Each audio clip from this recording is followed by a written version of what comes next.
여러분 안녕하세요. 근본적인 아니면 되게 원초적인 어떤 생각의 차이가 있는 것 같아요.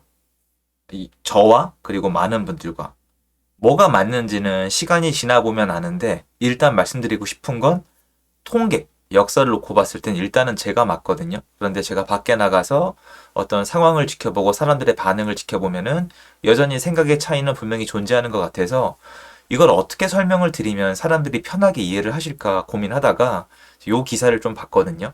요 기사를 보게 된 계기도 말씀을 드릴게요. 그래서 요걸 통해서 지금 부동산 시장에 대해서 사람들의 생각이 굉장히 갈라지는 이유 한 가지를 좀 공유하고 싶어서 영상을 켰습니다.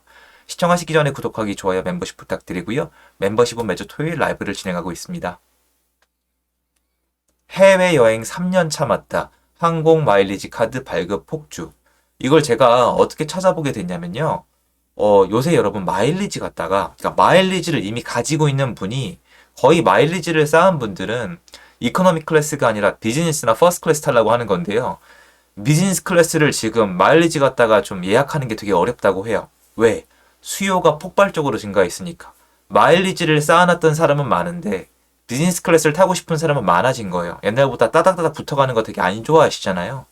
그러다 보니까 한 단계 더 나아가서 관련된 카드 발급 문의가 폭증을 했고 실제로 발급 자체가 폭증을 했대요.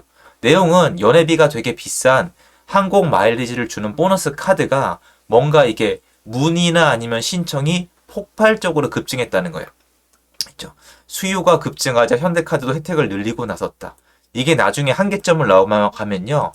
약간 혜택을 줄여요. 이거는 지금 경쟁이 붙은 거예요. 여러분 아시겠지만 예전에 자동차도 마찬가지고 처음에 수요가 없다가 수요에 불이 붙잖아요. 그럼 처음에 혜택을 늘려요. 그러다가 이제 누가 봐도 잠재적인 수요가 공급보다 많다고 생각이 들면은 서로 경쟁을 맞추고 물량 소화를 위해서 혜택을 줄이죠. 아마 그렇게 되지 않을까 싶은데 아직까지는 혜택을 늘리고 있고 카드사끼리 서로 경쟁을 하고 있습니다. 자, 그러면 도대체 이놈의 항공 마일리지랑 부동산이랑 무슨 상관이냐? 지금부터 제가 하는 얘기가 억지 논리로 들리셔도 정상이에요. 그 얘기도 많이 들었고 저도 거기에 대해서는 반박할 게 없습니다. 그런데 분명히 말씀드리고 싶은 거는 역사적인 통계에 제가 얘기하는 내용은 나와 있다는 겁니다. 뭐냐면 지금 시장이 여전히 안 좋아요. 뭐 시장이 살아난다고 해봤자 제가 정말 너무 많이 말씀드려서 죄송한 마음이 있을 정도인데 제가 쓰고 있는 서울의 한 달 평균 거래량이 6천 건입니다. 근데 이게 600건까지 처박혔었어요. 이건 처박혔다고 제가 표현할 수밖에 없습니다. 600건, 650건, 막 800건. 요번에 아마 이제 좀 많이 늘었을 텐데요. 아마 좀 2배 늘었다 이런 얘기가 나올 수도 있어요. 1월 달에 거래량을 열어보니까 저점 대비 2배 늘었다는 기사가 뜰 수도 있어요. 왜냐면 6, 700건 하다가 1,500건이 넘어갈 수도 있는 상황이기 때문에 갑자기 서울 아파트의 거래량이 2배 넘게 늘었다고 해야 되지만 우리가 한 단계 더 나가면은 평균 거래량이 6,000건이에요. 600건, 700건 나오다가 1,500건이 나오면 2배가 늘었죠. 하지만 평균량에 비하면 여전히 4분의 1이에요. 평균 대비 4분의 1이면 낙제점인 건 똑같습니다. 다시 얘기해서 기사가 갈리겠죠. 거래량이 폭등했다. 그리고 거래량이 폭등했지만 가격 반등은 무리였다. 아직 한참 멀었다. 아니면 객관적으로 거래량이 물었지만 평년 대비 여전히 형편없는 거래량이다. 하지만 급매물은 소화가 되고 가격은 바닥은 낮아졌다. 이런 얘기가 나올 수도 있는데 갈리겠죠. 제가 하고 싶은 얘기가 뭐냐. 사람이 여러분 보시면 해외여행 3년 참았다고 하잖아요. 그런데 제가 왜 여러 가지를 찾다가 이거를 좀 영상을 찍냐면은 해외여행 여러분 필수인가요? 필수가 아니에요. 왜? 국내 여행을 해도 되고 여행을 안 가도 되고 그리고 뭐 여러 가지 선택지가 있습니다. 그런데 해외여행 참았다는 뜻은 뭐냐면 아무튼 간에 해외여행을 한 번에서 2번 또는 그 이상 하고 싶은 사람들이 있다는 뜻이에요. 그 증거로 코로나 기간 동안에 해외여행 관련 유튜버가 떡상을 했습니다. 저도 되게 멋진 분들이 많이 탄생한 것 같아요. 그런 만큼 사람들은 가슴 한켠에 해외여행을 가고 싶다는 생각을 늘 품고 있다는 거예요. 자, 그런데 이제 무슨 얘기할지 아시겠죠? 내 집 마련, 아파트 매수. 알아요, 여러분. 비싸고 뭔가 불합리하고 지금 사기에 뭔가 억울하고 늘 그렇거든요. 예전에 저도 그랬고 하다못해 전 옛날에 실패했으니까 더더욱 할 말이 없는데요. 그래도 여러분 오늘 영상만큼은 가슴 한켠에 해외여행처럼 내 집 마련 마음대로 인테리어도 하고 마음대로 다 때려 부실 수도 있고 그렇게 하진 않으시겠지만 더 이상 뭐 이사 다닐 걱정도 없고 그런 거 원하지 않으세요? 막 가슴 한켠에요. 지금 당장은 아니어도 가슴 한켠에 내 집 마련을 하고 싶다. 있으실 거라고 전 믿어요. 그리고 요거는 대한민국 부동산 40년 역사에 고스란히 남아있어요. 무슨 말이냐? 제가 여러분 앞에서 서울 아파트 한 달 거래량 평균이 원래 6천 건이 아니에요, 여러분. 5천에서 6천 사이인데요. 그렇다고 5,500 잡기도 좀 애매하고요. 저는 그냥 약간 높여 편하게 6천 건 잡습니다. 왜냐면 5,500건을 잡으니까 좀 번거롭더라고요. 그래서 6천 건 정도 잡고 썼는데 큰 지장은 없었는데 이 6천 건을 제가 마음대로 잡은 게 아니고요. 실거래가를 평균 내봤더니 서울의 아파트 거래량이 한 달에 6천 건 정도가 되더라는 거예요. 무슨 말이냐? 아무튼 간에 이랬든 저랬든 간에 서울에서 사람들이 한 달에 6천 건 정도는 매도하고 매수를 하더라. 이 외에 전세 월세가 또 있습니다. 그러니까 사람들은 아무튼 간에 집을 사기는 산다는 거예요. 그런데 평균이라고 말씀을 드렸잖아요.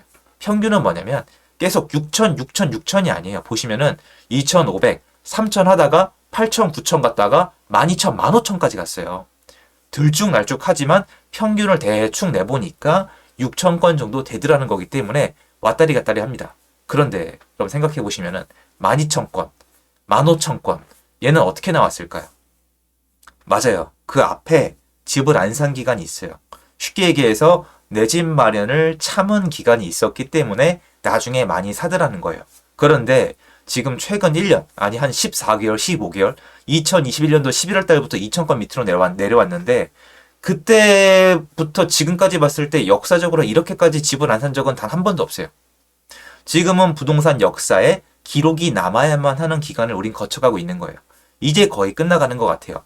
2,000건 위로 올라가면 이제 끝나는 건데 아무튼 2,000건 위로 올라가면 서울 아파트 매매 거래량을 기준으로 사실 경기도도 마찬가지인데요. 기록이에요. 최초, 퍼스트 레코드예요. 앞으로 부동산 공부하시는 분들은 계속 들으실 거예요. 2021년도부터 23년도까지에 걸친 15개월이 넘는 거래 침체기라고 분명히 나중에 공부를 하시게 될 건데 지금 아직 아니죠. 왜? 아직 안 끝났으니까. 그럼 사람들은 역대급으로 진짜 집을 안 산 거예요. 그러니까 집을 안 산 이유, 집을 안 사도 되는 이유, 집값이 비싼 이유는 여러 가지 말씀하실 수 있어요. 인정합니다. 다만 거래량을 통계로 봤을 때 집을 너무너무 안 샀기 때문에 앞으로 집을 사기 시작하면은 아무튼 간에 여러분 통계적으로 집을 안 사고 참았던 분들이 있을 수밖에 없는 상황이에요. 그럼 그분들이 집을 사 나가면은 그거에 맞는 매도 물량이 충분히 갖춰져 있느냐를 파악할 수 있어야 되는데 제가 봤을 때 그렇지 않다라는 거예요. 물론 어떤 분들이 말씀하시는 것처럼 매도 물량이 나올 수 있지 않냐고 말씀을 하시는데 그거는 생각해 보시면 누군가 집을 사서 누군가 파는 건데 나중에 요 타이밍에 팔 만한 사람들이 많이 샀어야 되잖아요. 물론 다 맞출 수는 없어요. 집을 쭉 가져오신 분들이 있으니까. 그런데 집을 계속 못 사왔다면 나중에 팔 사람도 없는 거잖아요. 그럼 어떻게 될까요? 그래서 한국 부동산은 시세가 널뛰기를 하는 거예요. 지금 저처럼 부동산의 거래량이 아니라 다른 곳에 초점을 맞추는 분들은 저랑 의견이 이렇게 많이 다르실 거예요. 그리고 다 합리적인 근거가 있으시겠지만 저는 무엇보다도 시장의 매매 분야가 완전히 망했었다는 점. 왜냐면 제가 실감하기에도 이렇게까지 지옥스러운 적은 없어요. 이거는 여러분 가격이 내려가는 게 문제가 아니고요.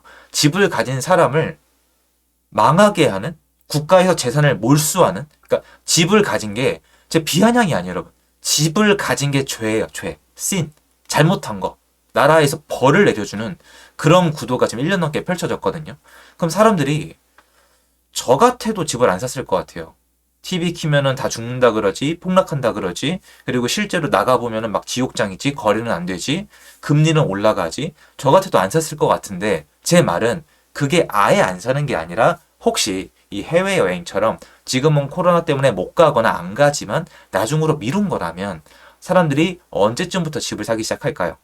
맞아요. 가격의 변화가 시작돼서 바닥이 다져졌다고 평가가 되면 한꺼번에 다 나오는 게 아니라 스물스물 나옵니다. 근데 문제는 이렇게 나오는 속도가 붙다 보면 교통량으로 따지면 병목 현상이 생겨요. 이것 때문에 사람들이 부동산에 분노를 하는 거예요. 안정적으로 쭉 올라갔다 쭉 내려가는 게 아니라 쏠림 현상이 있게 만드는데 제가 봤을 때는 그런 쏠림 현상이 만들어져 가고 있는 시장이라고 생각을 합니다. 뭐 지금 바로 어떻게 된다는 게 아닌데 여러분이 요 부분은 시간이랑 에너지 써서 제 영상 봐주시는데 같이 한번 생각해 봤으면 좋겠어요. 저는 이거는. 제가 제 얘기가 너무 터무니가 없는지. 그런데 이제 거래량이 늘고 있거든요. 그러면 당연히 시간이 걸려요, 여러분. 언론에 나올 때까지 시간이 걸리는데 언론에 나오게 돼 있어요. 아직은 아니거든요. 지금은 약간 여러분 그 우유에다가 라떼 시키시면 우유에다가 샷 딱 부으면 퍼지는 거 있죠. 쫙 퍼지잖아요. 근데 어차피 시간이 지나면 퍼지는 것처럼 언론에까지 퍼지진 않았어요. 왜냐면 아직 조회수가 안 나오거든요. 그런데 이게 나중에 언론에 나와서 역으로 여러분 모든 건 공짜가 없잖아요. 언론이 사람들을 굉장히 공포에 떨게 만든 만큼 거꾸로 언론이 시장이 바닥이 다져졌다 다시 올라간다고 하면 사람들은 이번에 또 반대로 두려움을 느낄 수도 있거든요. 근데 물론 여기에 여러 가지 의견이 섞일 수가 있죠. 금리 때문에 아직 안 돼. 아니면 뭐 다른 것 때문에 아직 안 돼. 그러시면은 당연히 본인의 의견에 따르시면 되는 건데 저는 이게 더 크다고 생각을 하거든요. 이 부분을 같이 얘기해 보고 싶고 좀 공유해 보고 싶었어요. 그래서 저는 이게 굉장히 중요한데 중요하게 안 달아지는 것 같아요. 그럼 사람들이 언제 집을 살까에 대해서 다시 한번 차분히 혼자 앉아서 생각을 정리해 보면 앞으로의 시장에 있어서 내가 경제 활동을 어떤 결정을 어떻게 할지에 대해서 저는 이게 도움이 되면 도움이 됐지 손해는 아니지 않을까라는 생각이 듭니다. 그래서 한번 생각해보고 공부할 가치가 충분히 있는 분야다. 사람들은 여태까지 집을 사왔고 만약에 거래량이 폭등한 적이 있다면 그 전에 거래량이 폭감한 적이 있더라. 그런데 지난 한 14개월, 15개월, 2021년도 11월 달 이후로 거래량은 역사에 이건 그냥 무조건 기록이에요, 여러분. 최초니까. 역사의 기록이 남을 수밖에 없을 만큼 거래량이 적었다. 사람들은 집을 사지 않았다. 이거예요. 그럼 둘 중에 하나죠. 옛날처럼 역사가 반복이 되거나 이제는 달라서 앞으로 사람들이 집을 안 사는 거거나.